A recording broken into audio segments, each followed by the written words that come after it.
যে মরহুম বা মৃত দেশনেত্রী খালেদা জিয়া জীবিত খালেদা জিয়ার চেয়ে অনেক বেশি পাওয়ারফুল, অনেক বেশি শক্তিশালী। আমি দেশনেত্রী বেগম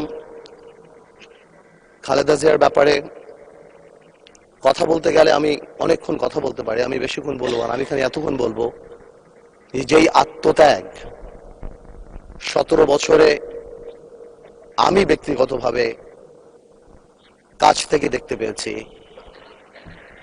যেই কষ্ট এবং যেই দৃঢ়তা, আমার কাছে মনে হয় আজকে জাতীয়তাবাদী শক্তি যেখানে দাঁড়ানো, যে মরহুম বা মৃত দেশনেত্রী খালেদা জিয়া জীবিত খালেদা জিয়ার চেয়ে অনেক বেশি পাওয়ারফুল, অনেক বেশি শক্তিশালী। এবং আজকে এটাও মাথায় রাখতে হবে আমাদের সবাই, যে কোনোভাবেও আমরা আমাদের দেশ নেত্রীর এই আত্মত্যাগকে কোনোভাবেও আমরা আন্ডারমাইন না করি আগামী দিনগুলোতে। আপনাদের সবাইকে ধন্যবাদ।